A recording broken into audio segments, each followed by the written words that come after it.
रतनगढ़ शहर पर चंद्रगुप्त नाम का राजा राज करता था।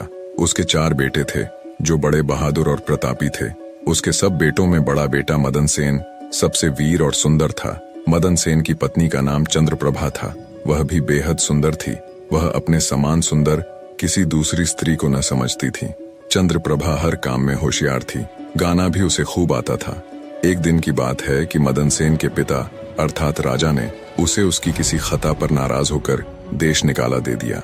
राजा का हुक्म सुनकर जब चिंतित मदन सेन महल में आया तो मदन सेन को उदास देखकर उसकी पत्नी ने पूछा, आज आप उदास क्यों हैं? मदन सेन बोला, अब तुमसे क्या कहूँ, आज पिताजी ने मुझे 12 वर्ष के लिए देश निकाला दे दिया है, इसीलिए मैं तुमसे विदाई मांगने आया हूँ। यह सुनते ही चंद्रप्रभा गश खाकर गिरी और बेहोश हो गई। उसकी ये हालत देखकर मदन सेन के रहे सहे होशो हवास भी जाते रहे। वह सोचने लगा, मैंने बहुत बुरा किया जो अपनी पत्नी को सब कुछ बता दिया। मदन सेन ने जब चंद्रप्रभा पर गुलाब जल छिड़का तो उसे होश आया। होश में आकर चंद्रप्रभा ने मदन सेन से कहा, हे प्यारे, आप मुझ दासी को छोड़कर परदेश चले जाएंगे तो मैं आपके बिन कैसे जी पाऊंगी? मैं भी आपके साथ ही चलूंगी। तब मदन सेन ने कहा, तुम मेरे साथ कैसे चल सकती हो, क्योंकि परदेश में अनेक प्रकार के संकट भोगने पड़ते हैं और तुम नर्म व नाजुक गलीचों पर चलने वाली, महलों में रहने वाली उन दुखों को कैसे बर्दाश्त कर पाओगी? चंद्रप्रभा ने कहा, हे प्राणनाथ, महल के सुख आपके बगैर जंगल के दुखों से भी अधिक भयानक प्रतीत होंगे। इससे अच्छा तो यही है कि मैं भी आपके साथ ही चलूं। मदन सेन ने सोचा कि चंद्रप्रभा मेरे बगैर नहीं रह सकती, इसलिए मुझे यह शोभा नहीं देता कि इसको तड़पता छोड़कर चला जाऊं। बेहतर यह है कि इसे भी साथ ले चलूं। इस विचार के मन में आते ही मदन सेन ने अपनी पत्नी से कहा, अच्छा, तुम उदास मत हो, मैं तुम्हें अपने साथ ही ले चलूंगा। मदन सेन की बात सुनकर चंद्रप्रभा बड़ी प्रसन्न हुई और अपने पति के साथ जाने की तैयारियों में जुट गई। अगली सुबह चंद्रप्रभा और मदन सेन शहर से निकलकर एक जंगल में पहुंच गए। जब चलते चलते थक गए तो एक उचित जगह देखकर वे एक बरगद के वृक्ष के नीचे विश्राम करने लगे। वे बहुत अधिक थके हुए थे, अतः ठंडी हवा के झोंकों ने उन्हें नींद की वादी में पहुंचा दिया। मगर कुछ देर बाद ही एक सांप ने रानी को डस लिया। सांप के डसते ही रानी तड़पने लगी। मदन सेन की आंख खुली तो रानी को तड़पते देखा। सांप को जाते देखकर मदन सेन बेचैन हो गया। कुछ देर बाद रानी विष के प्रभाव से मर गई। मृत रानी को देखकर मदन सेन ऊंचे स्वर में विलाप करने लगा। उसका रोना धोना सुनकर जंगल के जीव जंतु गुर्राने लगे। मैं जीकर क्या करूंगा, इसी जंगल में प्राण त्याग दूंगा। ये मन में विचार कर वह रानी की लाश के पास से उठा और जंगल से लकड़ियां बीन कर इकट्ठी करने लगा। वह लकड़ियां इकट्ठी करता जाता और रो रो कर कहता जाता था, रानी की चिता में मैं भी जल जाऊंगा। संयोगवश शिव पार्वती जी पृथ्वी लोक का भ्रमण करते हुए उसी जंगल में आ पहुंचे। पार्वती ने जब मदन सेन के रोने की आवाज सुनी तो उन्हें बड़ी दया आई। उन्होंने शिव से कहा, हे प्रभु, कोई मानव हृदय विदारक स्वर में रो रहा है। उसके रोने से मेरा हृदय कांप रहा है। आप मुझ पर दया करके उसका दुख दूर कीजिए। पार्वती की बात सुनकर शिव ने कहा, हे प्रिय, मैं तुमको इसीलिए तो अपने साथ नहीं ला रहा था क्योंकि संसार में हर प्रकार के दुखी मनुष्य हैं। हम किस किस का दुख दूर करेंगे? तब पार्वती ने कहा, हे स्वामी, कुछ भी हो, इसका दुख तो आपको अवश्य ही दूर करना पड़ेगा। पार्वती की बात सुनकर भगवान शिव माता पार्वती को अपने साथ लेकर वहां आए जहां मदन सेन करुण विलाप कर रहा था। शिव ने मदन सेन से पूछा, तू क्यों रोता है? तुझको क्या दुख है? मदन सेन ने कहा, मैं आपको अपने दुख का हाल कैसे सुनाऊं? मुझे इतना दुख है कि यदि धरती फट जाए तो मैं उसमें समा जाऊं। मदन सेन की बात सुनकर भगवान शिव को दया आ गई और उन्होंने उससे कहा, तू हमसे बता कि तुझे क्या दुख है? तब मदन सेन ने कहा, महाराज, मैं रतनगढ़ के राजा चंद्रगुप्त का बेटा हूँ। मेरे पिता ने मुझको देश निकाला दे दिया, इसलिए मैं और मेरी पत्नी इस जंगल में आ गए। यहाँ आकर मेरी पत्नी सर्प के डसने से मर गई। अब उसका विरह मुझसे सहन नहीं हो रहा है, इसलिए मैं लकड़ियां एकत्र कर रहा हूँ ताकि अपनी प्यारी पत्नी के साथ ही जल मरूं। मदन सेन की ऐसी दुख भरी बात सुनकर शिव बोले, ऐ राजकुमार, संसार में आवागमन लगा ही रहता है। एक न एक दिन सबको शरीर छोड़कर जाना होता है। न कोई किसी के साथ आया है और न कोई किसी के साथ जाएगा। यदि तू जीवित रहेगा तो तुझे अनेक रानियां मिल जाएंगी, इसलिए तू मेरा कहा मान और देह त्यागने का विचार छोड़ दे। शिव के इन वचनों को सुनकर मदन सेन बोला, महाराज, आपने जो कुछ कहा वह सत्य है, किंतु ऐसी पतिव्रता पत्नी तो मुझे किसी भी जन्म में नहीं मिलेगी और न इसका वियोग मुझसे सहन होगा, इसलिए मैं इसके साथ ही मरूंगा। मदन सेन के हठ को देखकर महादेव जी बोले, राजकुमार, तेरी पत्नी की आयु 20 वर्ष थी जो इसने भोग ली। अब तो बस एक ही उपाय है, यदि तू अपनी आयु का कुछ भाग अपनी रानी को दे दे तो तुम दोनों की आयु बराबर हो जाएगी। यदि यह बात तुम्हें स्वीकार है तो रानी अभी जीवित हो जाएगी। शिव जी की बात सुनकर मदन सेन ने कहा, मुझे सहर्ष स्वीकार है महाराज। अब शिव ने मदन सेन के हाथ में पानी देकर उससे आधी आयु देने का संकल्प कराया और रानी के हाथ पैरों पर पानी डालने से पूर्व मदन सेन से कहा कि जब तुझे आवश्यकता हो तो यह संकल्प वापस भी ले सकता है। ज्यों ही संकल्प वापस लेगा त्यों ही यह रानी मर जाएगी। परंतु सावधान, रानी से यह बात मत कहना, किसी समय यह बात तेरे काम आएगी। ऐसा कहकर रानी पर जल छिड़क कर शिव पार्वती वहां से चले गए। उसी समय रानी उठकर बैठ गई और बोली, प्रिय, आज तो मैं बहुत सोई, आपने मुझे जगाया क्यों नहीं? मदन सेन ने कहा, तुम थकी मांदी थीं, इसी कारण मैंने तुम्हें नहीं जगाया। अब वे दोनों आगे चल दिए। कितने ही दिनों बाद उन्हें एक बहुत सुंदर स्थान दिखाई दिया। वहां एक फकीर की कुटिया थी। जब वे दोनों वहां पहुंचे तो उन्होंने देखा कि एक सुंदर नौजवान फकीर बैठा हुक्का पी रहा है। वे दोनों थके हारे तो थे ही, अतः फकीर के पास बैठ गए। उसी समय राजकुमार ने रानी से कहा, रानी, मुझे प्यास लगी है, तुम कहो तो मैं जाकर कुएं से पानी पी आऊं, और अगर तुम्हें भी प्यास लगी हो तो तुम्हारे लिए भी लेता आऊंगा। यह सुनकर रानी ने कहा, मैं तो प्यासी नहीं हूँ, आप जाकर पी आइए। मदन सेन डोल व रस्सी लेकर कुएं से पानी पीने चला गया। उधर मदन सेन पानी पीने गया, इधर चंद्रप्रभा और फकीर की निगाहें चार हो गईं। वह फकीर से बोली, फकीर साहब, आप तो यहाँ बड़े ऐश में रहते हैं। फकीर बोला, तुम भी यहाँ रहो और ऐश करो। चंद्रप्रभा कहने लगी, फकीर साहब, आपके साथ रहने को दिल तो कर रहा है, मगर मेरा पति मेरे साथ है, इसलिए मैं आपके साथ किस प्रकार रह सकती हूँ? फकीर ने कहा, किसी तरह अपने पति को कुएं में धकेल दो, फिर हम ऐश करेंगे। फकीर की बात सुनकर चंद्रप्रभा ने कहा, अच्छा, मैं ऐसा ही करूंगी। तभी मदन सेन पानी पीकर रानी के पास आया तो रानी कहने लगी, मैं भी प्यासी हूँ, मुझे भी पानी पिला लाओ। तब मदन सेन ने कहा, मैंने तुमसे पहले ही पूछा था, तब तुमने मना कर दिया था। खैर, अगर तुमको प्यास लगी है तो मैं अभी पानी लेकर आता हूँ। जब मदन सेन पानी लाने चलने लगा तो रानी कहने लगी, मैं भी तुम्हारे साथ चलती हूँ। फिर वह भी उसके साथ चल पड़ी। बेचारा मदन सेन तो उसके प्रेम में पागल हुआ पड़ा था।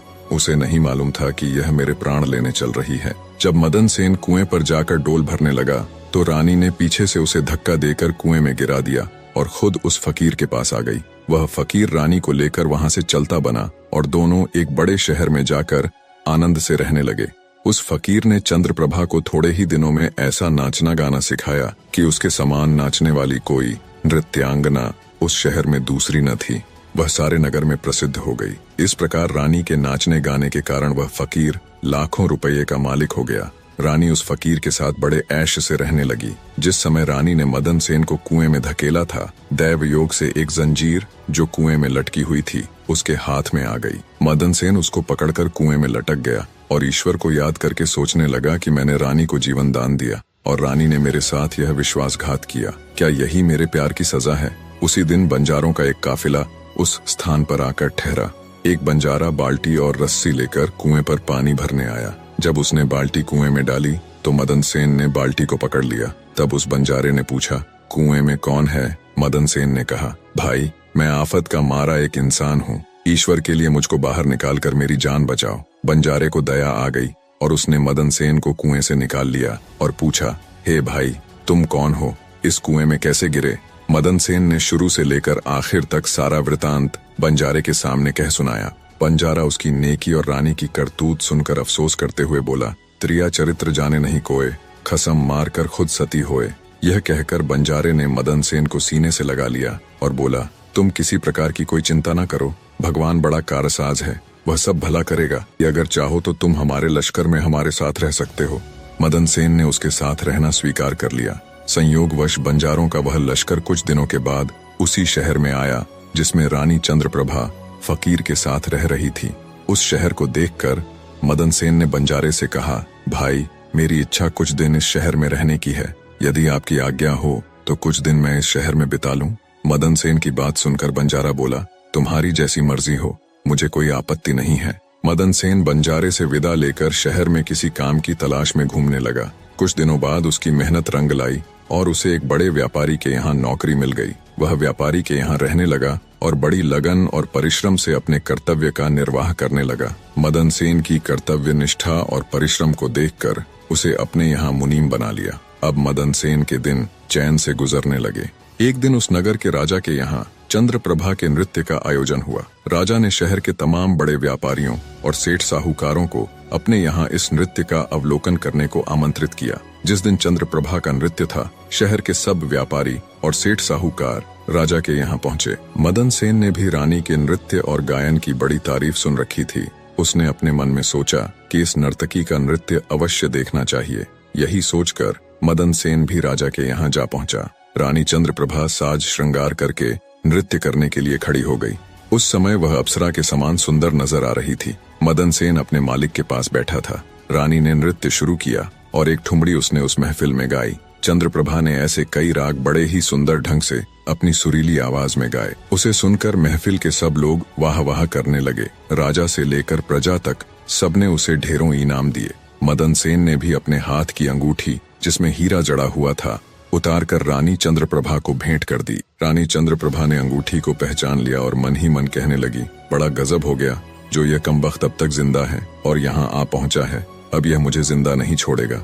अब तो कुछ ऐसा उपाय करना चाहिए जिससे कि यह मारा जाए। फिर उसने अपने दिल में उपाय सोचा। इससे बेहतर और कोई उपाय नहीं हो सकता कि एक तड़पती कड़कती रागिनी गाऊं और राजा को रिझाऊं। फिर जब राजा खुश हो जाए तो राजा से इसे मरवाने की आज्ञा का वचन ले लूं। यह बात अपने मन में सोचकर रानी चंद्रप्रभा ने लचकती हुई रागिनी गानी शुरू की। रानी की इस बसंत की बहार को सुनकर राजा बहुत खुश हुआ। वह चंद्रप्रभा से बोला, हम तुझसे बहुत प्रसन्न हैं। बोल, क्या मांगती है? जो मांगेगी तुझे मिलेगा। चंद्रप्रभा ने कहा, यदि आप मुझ पर प्रसन्न हैं तो पहले वचन दीजिए कि मैं जो मांगूंगी आप मुझे देंगे। चंद्रप्रभा की बात सुनकर राजा ने उसे वचन दे दिया। तब चंद्रप्रभा ने राजा से कहा, आपकी इस सभा में मेरा एक चोर है, इसी समय आप उसे मरवा दीजिए। राजा ने कहा, चोर को मेरे सामने ला। तब रानी ने मदन सेन का हाथ पकड़ा और उसे राजा के सामने ले आई। राजा ने कहा, इसे जल्लादों के हवाले कर दो। ये सुनकर जल्लाद मदन सेन का हाथ पकड़कर उसे मारने के लिए ले जाने लगे। उसी समय मदन सेन का मालिक व्यापारी घबराकर मदन सेन के पास आया और उससे पूछा, तूने इस नर्तकी का क्या चुराया है जिसकी वजह से यह तुझे मरवाना चाहती है? मदन सेन ने अपने मालिक से कहा, मैंने इसका कुछ नहीं चुराया, बस तुम इस राजा को मेरी दो बातें सुन लेने के लिए राजी कर लो तो मेरी जान बच जाएगी।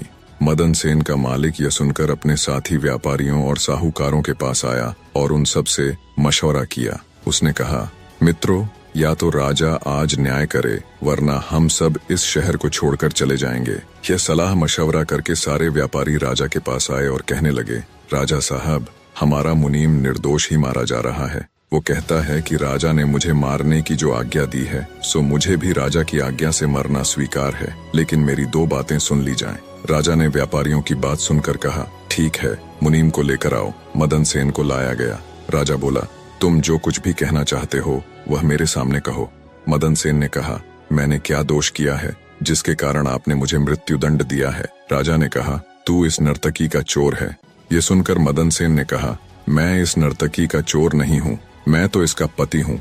यह मुझे कुएं में धकेल कर एक फकीर के साथ चली आई है। तब चंद्रप्रभा ने कहा, महाराज, मैं इस चोर झूठे को क्या जानूं कि यह कौन है? फिर मदन सेन बोला, राजा साहब, अगर यह मेरी पत्नी नहीं है तो जो कुछ चीज मैंने इसे रास्ते में दी थी यह मेरी वो अमानत मुझे लौटा दे।